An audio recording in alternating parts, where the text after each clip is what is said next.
Pero que ben o están a pasar en Vigo nesa regata. E Lamela, ai. Ainda que non nos guste moito, está chegando o tempo dos constipados, dos catarros, de sentirnos así, ás veces mal e non saber moi ben por qué. Sei ben do que me falas, Adri. Ademais disto que te atopas fatal, que te pos o termómetro e aseguras que tes febre, polo, e diche que non tes febre. E xa non sabes se que non furrula o termómetro, así dito mal, ou que efectivamente non tes febre, a pesar de que estás ardendo. Así é, pásanos a moitos. Por iso aquí na Hora Galega quixemos ir á rúa a preguntarlles a vostedes, os galegos e as galegas, que relación teñen co seu termómetro, cal empregan, onde o poñen, canto confían en el.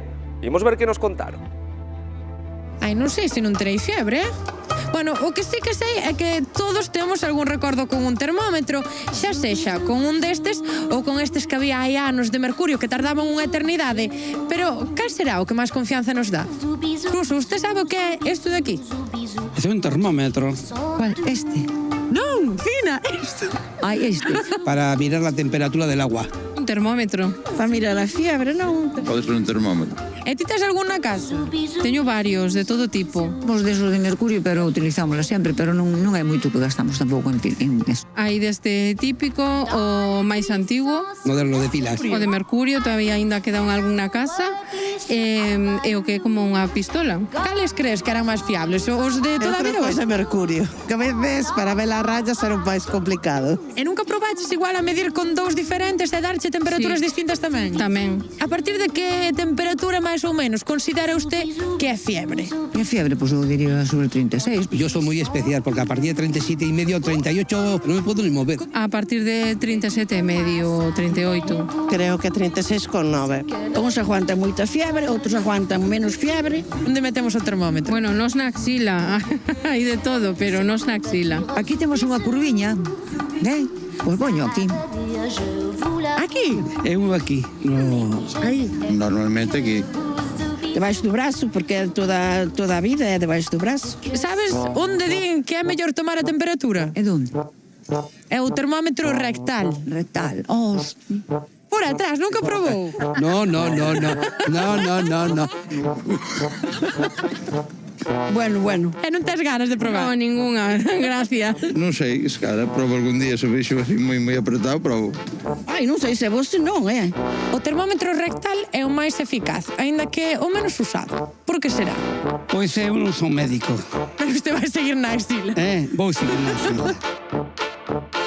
Pois a min a día de hoxe, Adri, con 33 anos pa 34, non me queda claro o tema do termómetro. A min tampouco. Así que, para iso, temos a Natalia Martínez, farmacéutica, para darnos todas as claves deste universo tan difícil a veces de dar ca clave, non? Difícil non, por Deus. Pois, en moitos casos sí, porque que non hai maneira. Eu veces poño o termómetro que dicía, e digo, pero como pode ser que non teña febre se teño febre, está clarísimo que estou ardendo. moi quente, non? O primeiro, que tipos de termómetros hai?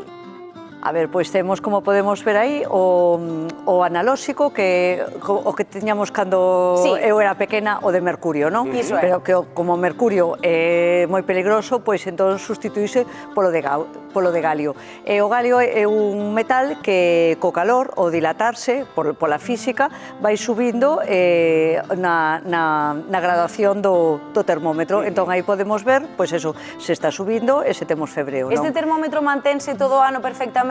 Sí, non ten ningún tipo de mantemento, nada. É o cómodo que ten respecto aos digitais, que sí que tes que ter cuidado coa pila, ou mellor, e tampouco son tan fiables. Con non rompelo...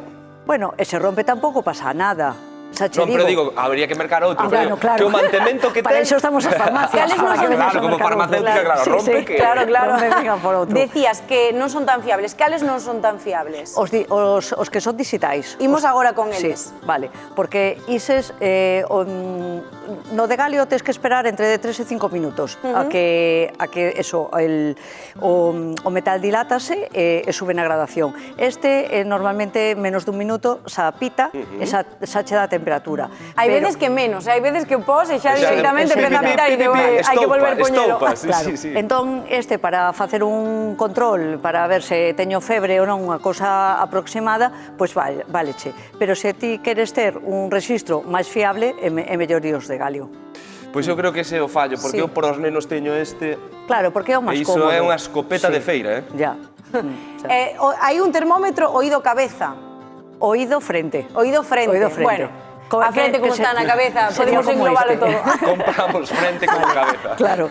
Isto é o que mide a temperatura por infrarroxo na arteria temporal, que está aquí na frente. Ese teño feito a min tamén. Sí. Natalia, crees que me achegue? Este utilizábamos... Cuidado, compañeiro. Eu estou perfectamente, estou perfectamente. Este utilizábamos moito no COVID en cribado. Sí, efectivamente. Para evitar o contacto, non? Claro. Entón, enseguida ves.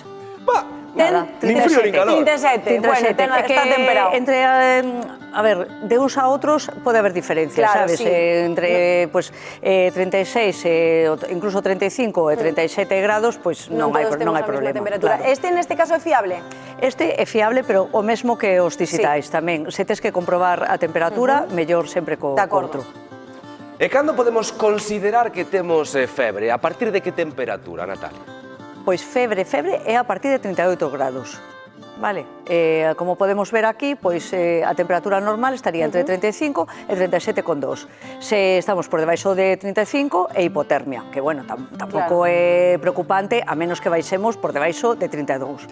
Despois, febrícula considerase entre 37,2 e 37,9, esa febre a partir de 38 grados. A partir de 38. O sea, por debaixo do 35, en xeral, eso non é normal, por exemplo. Non é normal tampouco. Entonces, respondendo a esta dúbida que tiñamos todos, se eu, por exemplo, agora que me atopo así como máis acatarrada, non é o caso, non? Sí. Busco o termómetro, poño e levo sin usalo un ano, non? Sí. De repente eu digo, teño fiebre sí ou sí, pero poño e teño 36. Iso que significa? É outra cousa, que ti vais aquí a axila, non é o sitio máis fiable. Falemos de lugares. Que eu sempre poño na axila. Sempre o poño na axila porque é o sitio cómodo, pero realmente, por tamén o máis fiable, é a temperatura rectal, ou incluso a timpánica, que non a máis cómoda. Que non a máis, non, a rectal desde logo que non, pero bueno, eso sí que utilizase moito en nenos, ás veces nos hospitais, bueno, pues para controles máis exactos, pero senón, o seguinte sería a boca,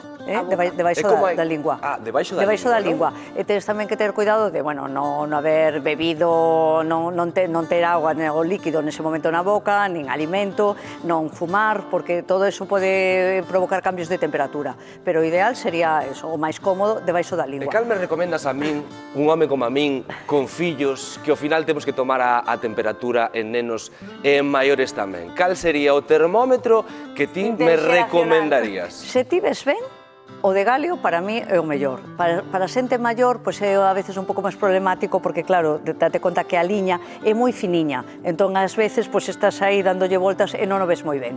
Entón, nese caso, o que poden facer é tener un digital e se ven que a temperatura sube moito, ou incluso tamén podes medir varias veces, sabes, ao longo de 5 ou 10 minutos, ti ves que tes febre, pois fago 3 medidas e vexo se correlacionan unha coa outra. Entón aí, sabes, o termómetro vai ben. Hai que tomar así varias, non? Sí. Porque nunca collemos o lugar exacto e facelo varias veces pode facilitar. É importante. Logo, xa che digo, os digitais, tamén depende do que merques, non? A ver, se o mercas nunha farmacia, sempre ten uns parámetros de calidade mellor que, non sei, bueno, por poner un exemplo, noutros establecementos, que o mellor non están con esa calidade certificados da maneira que os nosos. Pero, bueno, eso, debaixo da lingua ou na axila, sempre tendo en conta que a temperatura da axila é un pouco menor que a que tes na mucosa oral e, bueno, sen máis problema. Xa che digo, se ti ves que subes de 38 de febre, a temperatura mantense durante máis de 3 días ou que, bueno, se és un imunodeprimido que o mellor tes que acudir con máis celeridade ao centro de saúde, máis de 3 días con máis de 38 de febre que non baixa, entón é cando deberíamos ir. Natalia Martínez, tampouco é máis problemático. A nosa farmacéutica de cabeceira, moitísimas grazas por todos estes consellos e moitísimas grazas por estar aquí en Hora Galega. Quedou clarísimo, ademais, nada, a abrigarse, como se suele decir, non? Non queda sempre o consello que nos din todos os pais, a abrigarse, e así evitamos catarros se pode ser, e se non se pode evitar, bueno, xa temos as claves para saber como colocar o termómetro. Moitísimas grazas. A vos. E hoxe, ademais, é o Día Mundial